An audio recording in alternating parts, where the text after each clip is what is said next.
네, 여러분 안녕하세요. 자, 이번 시간에 지난 시간서부터 여러분들 경찰의 각종 강력범죄에 대해서 대응하는 사건들에 대해서 보고 있습니다. 그래서 살인이나 강도, 그 외에 절도나 폭력 이런 행위들 당연히 들어가겠고요. 또 지난 시간에는 조직폭력과 관련된 내용들도 같이 살펴봤습니다.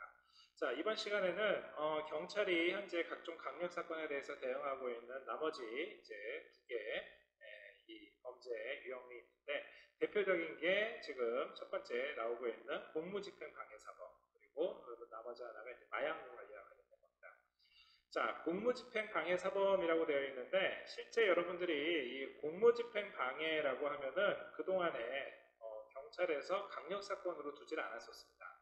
자, 그랬는데 이제는 심지어는 조직폭력 사건급으로 또 내지는 마약 사건급으로 이렇게 아주 강력한 사건으로 두고 있는 가장 큰 이유 중에 하나는 바로 국가 공권력이 똑바로 서야지만 그로 인해 가지고서는 사회의 질서와 공공의 안녕 유지가 가능하기 때문에 그렇습니다. 왜냐하면은 국가에서 공무집행을 하는데 공무집행에 예를 들어서 거기에 사람들이 저항하고 방해하고 이거에 대해서 과거에는 경찰하고 시민하고 소위 말하는 이 시국 치안이 강화됐었던 1970년대나 80년대 같은 경우에는 경찰이 이러한 각종 공무집행을 하는 것에 대해서 시민들이 저항하는 것에 대해서 시민의 저항권, 그러니까 일반 국민들의 기본권 차원에서 보장을 해줬었습니다. 자, 그런데 이제는 90년대가 지나고 2000년대, 2020년 최근에 와서는 국가에서 법 집행을 하는데 국가에서 공무 집행을 하는데 여기에 만약에 누가 저항을 한다거나 아니면 여기에 대해 가지고서는 경찰한테 어떤 폭력을 행사한다라는 것 자체는 이거는 그동안에 우리가 지금 민주화 과정에서 있었던 민주화 투쟁의 이러한 결과의 산물로 일어나는 게 아니라 바로 개인의 이익을 위해서 하는 굉장히 이기적인 행동이기 때문에 이로 인해 가지고서는 제2, 제3의 국민들이 선의의 피해를 입을 수가 있는 거죠. 왜냐하면은 그로 인해서 만약에 국가 공권력 대표적인 게 경찰이 만약에 그 폭력 행위를 진압하지 못하거나 경찰이 그로 인해 가지고 오히려 경찰이 피해를 입게 되면은 그 이후에 주변에 있는 다른 사람들은 어떻게 경찰이 지켜줄 것이며 그 경찰권을 믿고서는 시민들이 어떻게 안전하게 생활할 수가 있습니까? 그래서 결국 이러한 공무집행 방해 사범은 굉장히 중요한 강력범죄 중에 하나로 경찰에서는 인지를 하고 여기에 적극적으로 대응하는 겁니다. 실제 우리나라는 이게 최근에 와서 이 공무집행 방해에 대해서 굉장히 사회적 경각심을 높이고 관련해 가지고서 굉장히 강력하게 처벌을 하고 있는데 이미 외국에서는 가장 대표적인 미국입니다. 미국 같은 경우에는 공무집행 방해를 한다는 건 상상을 할 수 없을 정도로 아주 강력한 처벌을 했습니다. 가장 대표적인 게 바로 플로이드 사건입니다. 즉 여러분들이 아마 얼마 전에 일어났었던 미국의 흑백 갈등에 인한 이 흑인 시위들이 있었는데 이 흑인 시위 과정에 발단이 됐었던 게 플로이드 사건인데 이 플로이드라는 사람이 이 체포 과정에서 흑인이 체포 과정에서 저항을 하고 여기에 이 항거하는 과정에서 백인 경찰이 진압을 너무 강력하게 한 나머지 해당 이 시민이 사망에 이르렀습니다. 당연히 그 과정에서 잘못됐죠. 그죠? 잘못됐고 그로 인해 가지고 당연히 이 민권운동 차원에서 이 흑인을 포함한 이 유색인종 사회에서 당연히 거기에 대한 항의를 하고 집회를 하고 합니다. 자, 그런데 실제 이런 사건이 발생을 하고 난 다음에 처벌받는 경찰관의 처벌 수위 자체는 그렇게 높지가 않습니다. 그 이유는 일단 미국에 있는 법 집행, 형사사법 체계상으로 봤었을 때 경찰이 법 집행을 하는 과정에서 과도한 폭력성이 또 내지는 비례의 원칙에 의해서 즉 어느 정도의 경찰이 저항에 따른 그 저항력을 커버할 수 있을 만한 그 저항력에 비례한 이러한 국가 공권력을 행사를 해야 됨에도 불구하고 그거보다 과도하게 행사를 해서 결국은 사망에까지 이르게 했지만 그게 사건 현장의 특수성이라든가 그때 상황이라든가 이런 것을 종합적으로 봤었을 때 경찰관한테 100% 규칙 사유가 있느냐 이렇게 보지 않는다는 거죠. 물론 책임이 있지만 책임에 의한 그 정도까지만 처벌을 받을 뿐이지 그로 인해 가지고서는 경찰이 과도한 처벌을 받거나 그 관련되어 있는 지휘감독의 지층들이 모두 다 처벌을 받는 이런 체계는 되지 않는다는 얘기입니다. 그래서 뭐 아마 여러분들도 아마 외국에 있는 뉴스라든가 뭐 대중매체를 통해서 봤겠습니다. 미국에서는 특히 총기가 있기 때문에 만약에 경찰이 체포 과정에서 조금이라도 이상한 행동을 한다거나 아니면 경찰이 체포하는 과정에 있어서 총기가 대치되고 있는 상태에서 조금이라도 저항을 하는 그런 움직임이 있으면은 경찰에서 바로 발포를 해서 경찰관 스스로도 지키고 그 주변에 있는 다른 시민들도 지킬 수 있도록 그렇게 지금 이 공무집행에 대한 이 엄정한 대응을 하고 있는 겁니다. 자, 다시 우리나라로 돌아와서 우리나라에서 일단 기본적으로 총기가 없기 때문에 그 중간 과정에서 즉 공무집행 방해 과정에서 경찰이 다치거나 아니면은 경찰이 사망에 이른 경우는 뭐 아주 극히 제한적인 상황입니다. 자, 그럼에도 불구하고 경찰이 어떠한 법 집행 과정에 있어서 저항을 하는 시민들하고의 우리가 민주화 과정에서 갈등 관계가 아니라 말 그대로 개인의 이익이라든가 개인의 일탈행위에 대해서 그 일탈행위에 대한 경찰이 법 집행 내지는 진압 현장에서 체포 과정에서 저항이 발생했었을 경우에 경찰이 제대로 법 집행을 못했을 경우에는 더 큰 사고가 일어나는 거고 여기에 이제는 확실하게 경찰의 법 집행력을 확보하는 데에 핵심적인 사안을 두는 겁니다. 자, 그래서 다시 이제 본문으로 돌아와서 연간 공무집행 방해 사범으로 검거되는 현황이 연간 한 10,000여 건 이상 발생을 하고 있고요. 이에 따라서 실제 구속으로 이어지는 경우도 많습니다. 자, 특히 경찰관을 대상으로 해서 공무집행 사건이 발생을 했었을 경우에는 소위 말하는 제로 톨러런스라는 무관용 원칙에 따라서 엄정 대응을 합니다. 자, 제로 톨러런스라는 거는 즉 톨러런스, 즉 관용이 없다라는 뜻이고요. 이 관용이 없다라는 거는 말 그대로 원 스트라이크 아웃으로 일체의 여기에 따른 어떤 합의라든가 여기에 따른 어떤 이 법률적으로 봤었을 때 예외라든가 재량권을 발휘하지 않고 엄정하게 법률 그대로 활동을 하는 법률 그대로 집행을 하는 겁니다. 특히 사건 현장에서 경찰관한테 흉기로 저항을 한다라고 해요. 여기서 말하는 흉기는 반드시 칼일 필요가 없습니다.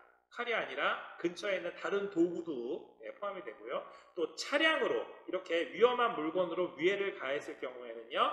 직접 살인죄나 살인 미수죄까지 적극적으로 검토를 하고 있습니다.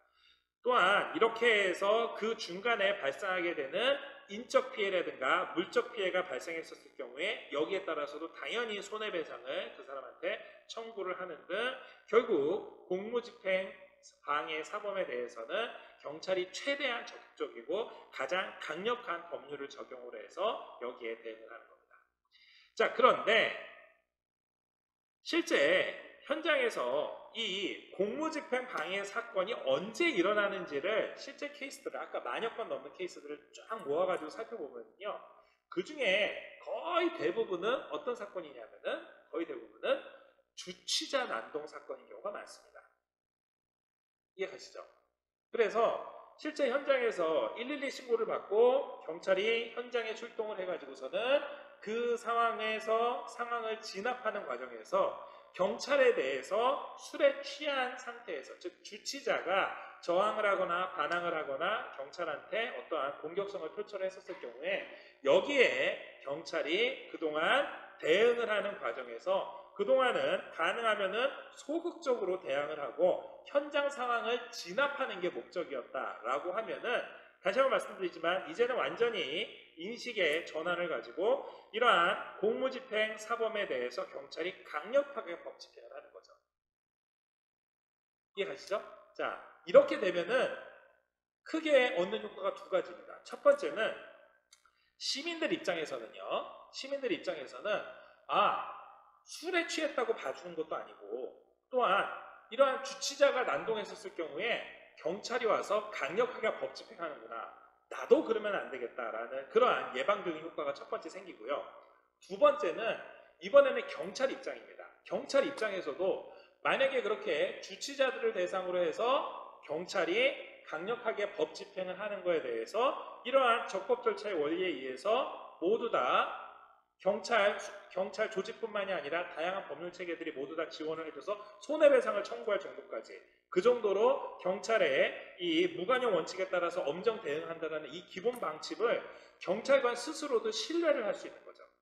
이렇게 되면은 경찰이 현장에서 다시 그러한 유사한 케이스와 유사한 현장에 경찰이 출동했었을 경우에 주치자에 대해서 경찰이 소위 말하는 강력한 자신감을 가지고 스스로에 대한 또 자존감을 가지고 대응을 할 수 있는 겁니다. 이해가시죠? 자, 이렇게 되면은 실제 우리 사회에서 시민들이 이 광경을 목격을 하는 상황에서도 또 이러한 거를 직접 경찰이 적극적으로 대응하는 것을 관찰하게 되는 그러한 일반 시민 입장이나 아니면 이러한 뉴스를 본 일반 국민들 입장에서는요, 굉장히 경찰 이 치안력에 대해서 그만큼 신뢰도를 갖게 되는 겁니다. 이해가시죠? 자, 그래서 이러한 무관용 원칙에 따라서 각종 엄정 대응을 하는 것, 바로 인적 물질 피해 보상까지 청구하는 등 불법성에 대해서 강력한 경각심을 고취하도록 만든 겁니다.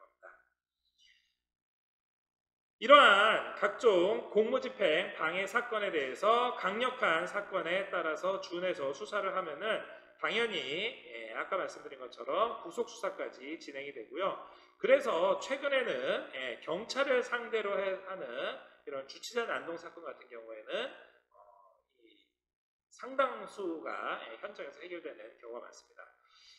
참고로 이러한 이 주치자 난동 사건을 해결하는 방안 중에 하나가 어떤 게 있냐면은 현장에 경찰이 예를 들어서 112 신고를 받고 난 다음에 경찰이 예를 들어서 순찰차 한 대가 도착해서 거기서 2명의 경찰관이 내려서 현장을 진압한다라고 했었을 때 일반 주치자 입장에서는요, 지금 자기 이 현장을 진압하러 온 경찰관이 2명밖에 안 됐잖아요. 여기 되면은, 왜냐하면 자기는 혼자 마시고도 있었지만 자기 동료들도 있기 때문에 그 현장에서 주치자가 난동을 하면은 자기 편 들어줄 사람이 훨씬 많죠. 그죠?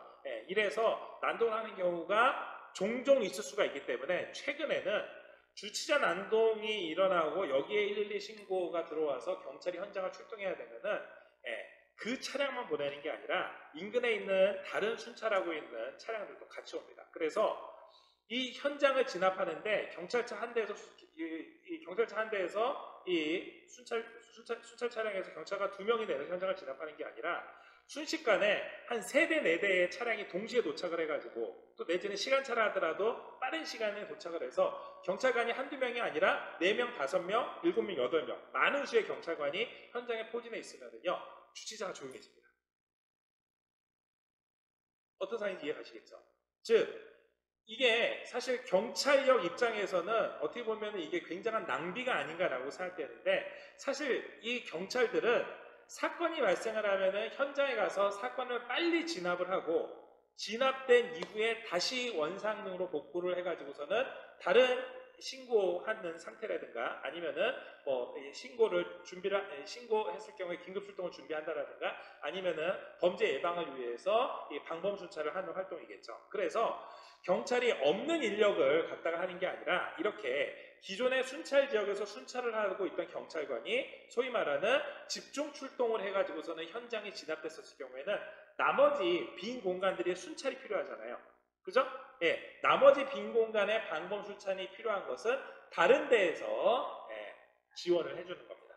자, 이게 되면은 결국 뭐가 가능하냐면요. 경찰 입장에서는 기존에 현재 그 해당 지역 내에서 돌리고 있는 순찰차 내지는 순찰팀이 만약에 10개 팀인데 10개 팀 중에서 5개 팀이 빠진다고 그러면은 5개 팀이 필요하겠죠.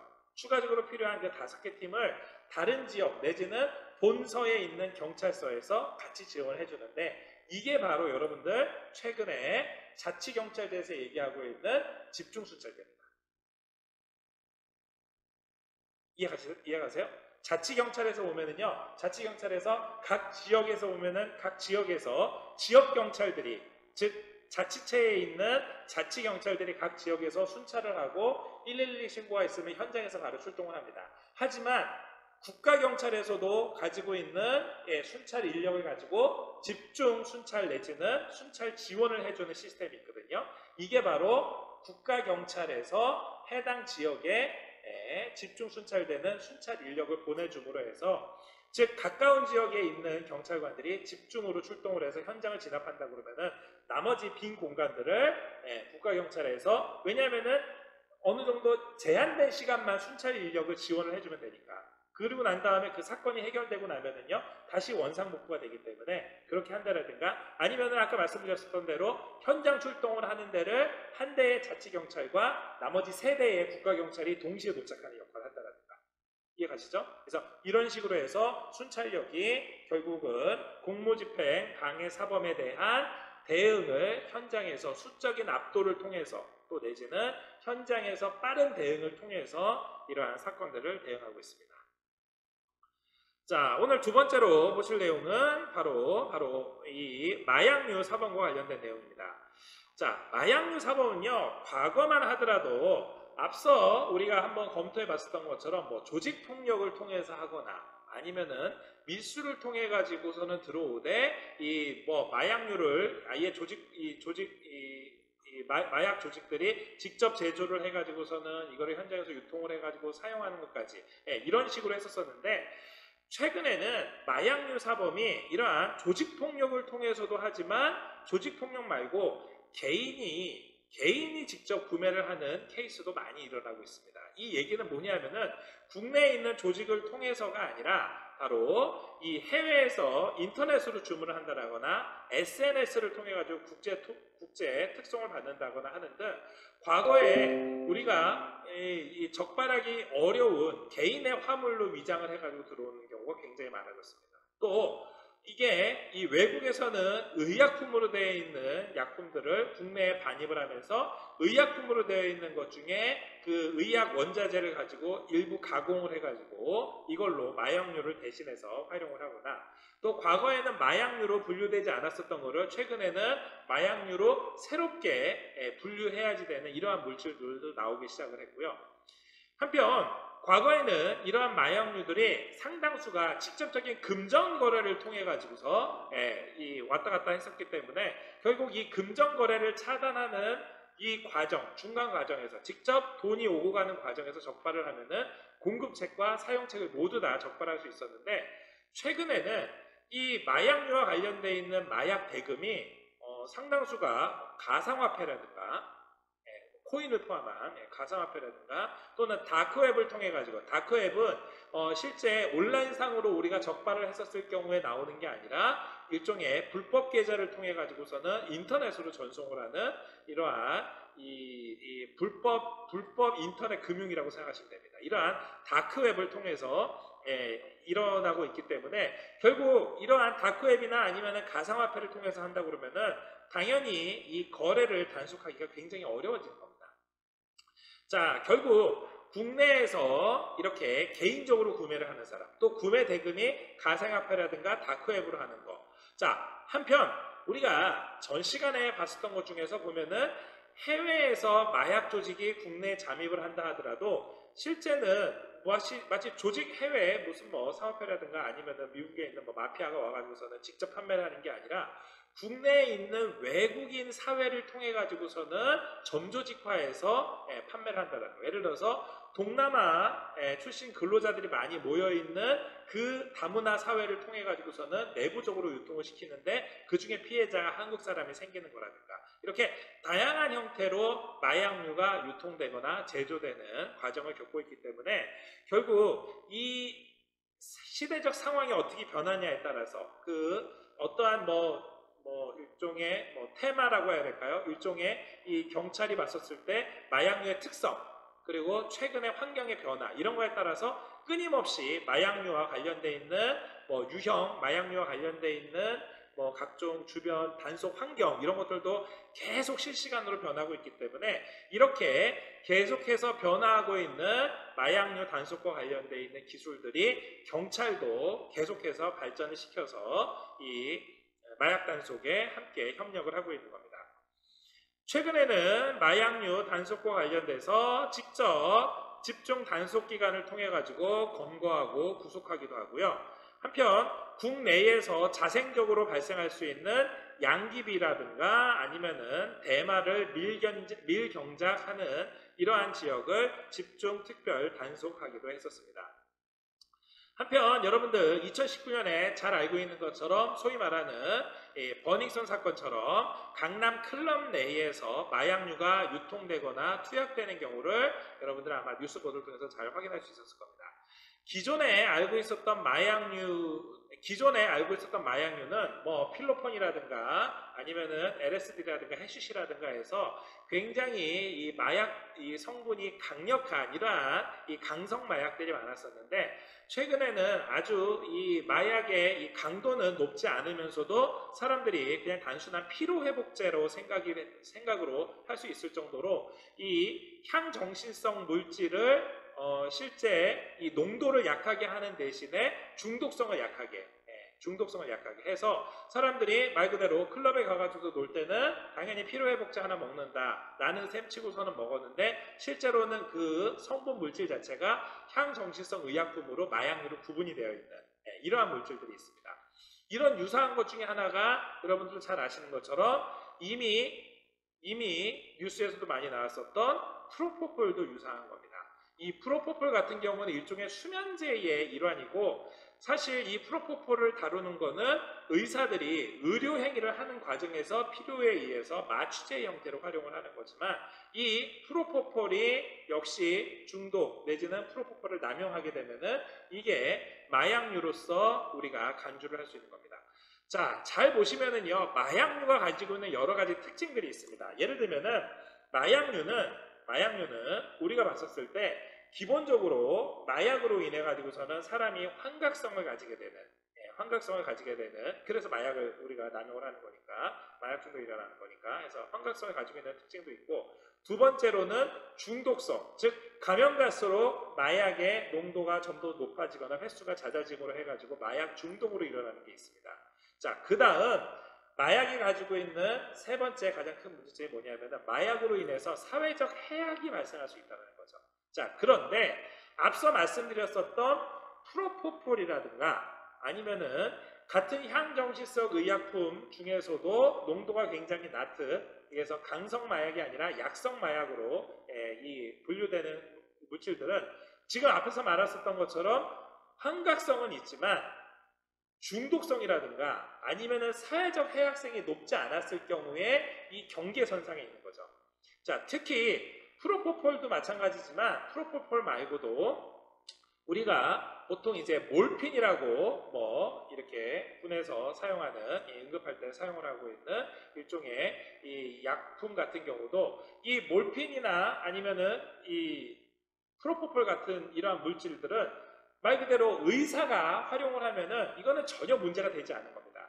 자, 하지만 이러한 의약품을 의사가 사용을 하는 게 아니라 이런 마약류 남용의 효과로서 사용을 하게 되면은 말씀드린 것처럼 사회적 해악이 발생을 하는 겁니다. 자, 결국 우리가 알고 있는 다양한 마약류들 중에서 지금 이러한 향정신성 의약품, 소위 말하는 향정이라고 얘기하는 향정신성 의약품, 또 마약류, 또 대마류, 이런 것들에 대해서 경찰에서는 범수사부서적인 측면들을 총동원을 해서 관련되어 있는 기관들과 협조를 해서 집중 단속을 하고 있습니다.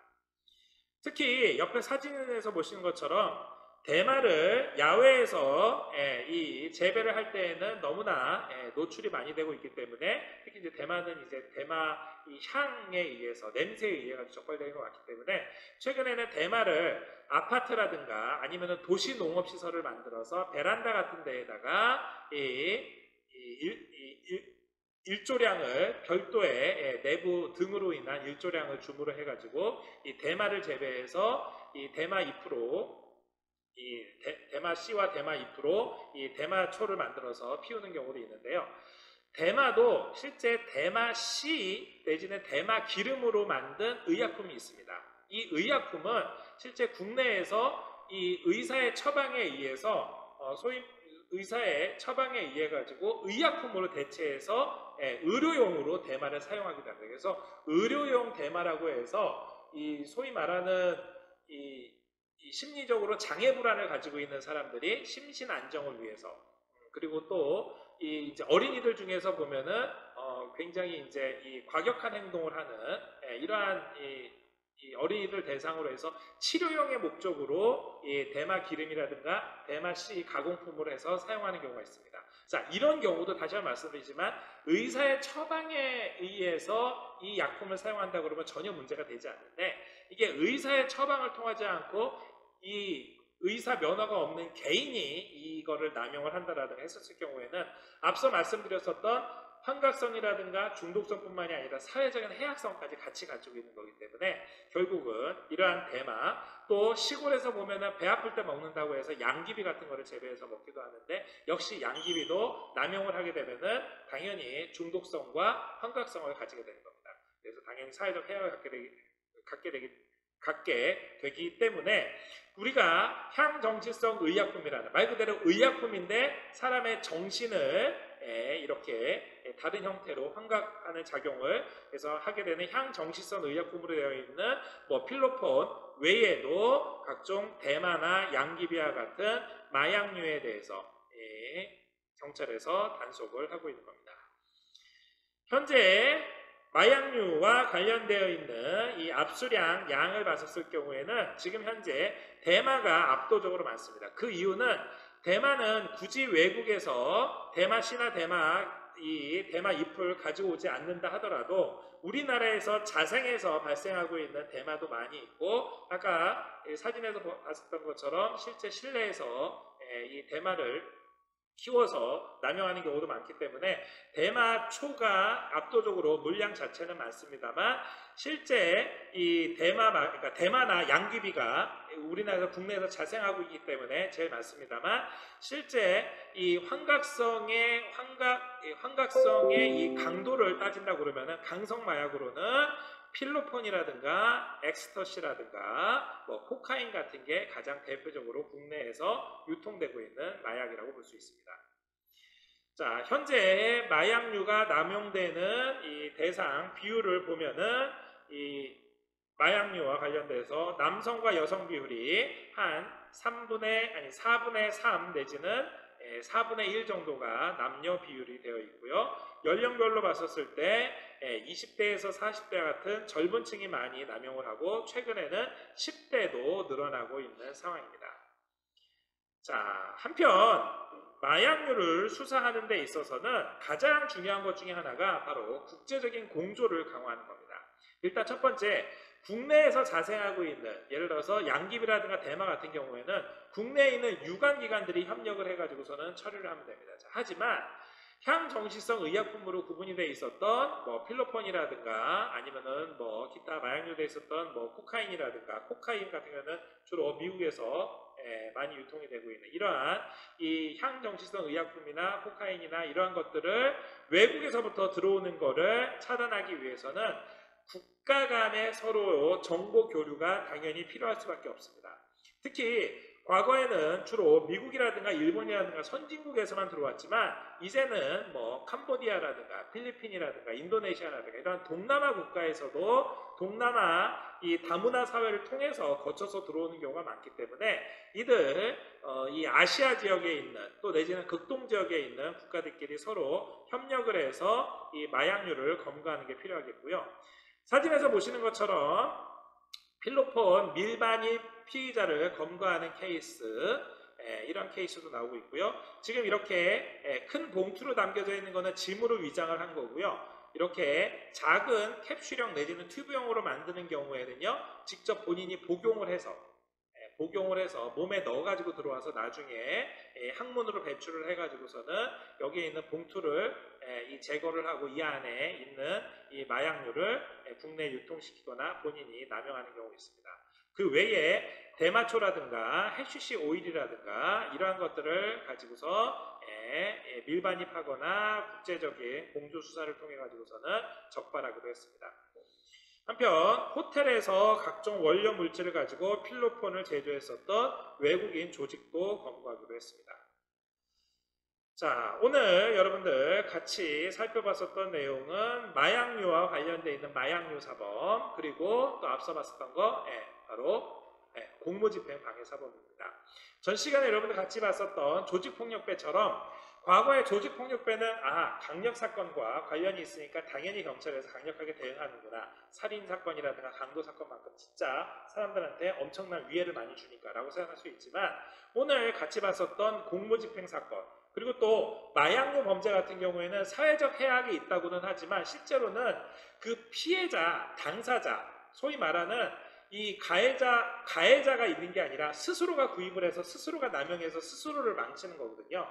그래서 원래 범죄를 분류를 할 때도 그러니까 성매매나 아니면은 이런 마약류 범죄 같은 경우에는 소위 말하는 이 가해자 없는 범죄라고 하기도 합니다. 왜냐하면 스스로 선택을 해가지고서는 범죄 피해가 일어난 거기 때문에. 자, 하지만 그럼에도 불구하고 다시 한번 말씀드리지만 이러한 마약류 범죄 그리고 앞서 말씀드렸었던 공무집행 방해 사범 같은 경우에는 이 사건을 통해 가지고서는 실제 우리 사회에 아주 건전한 사회 문화라든가 법 집행을 하는 데 있어서 공권력 확보 차원에서 굉장히 사회적인 해악이 크기 때문에 경찰에서 강력사건만큼 살인사건이나 강도사건만큼 아주 강력한 사건으로 대응을 하는 겁니다. 조직폭력 사건도 마찬가지였었고요. 즉 공무집행사범 말씀드린 것처럼 정말로 법 집행이 강력하게 그 권한이 행사돼야지만 사회 공공의 안녕이 유지가 되는 거고, 마약류 사건에 대해서 경찰이 이렇게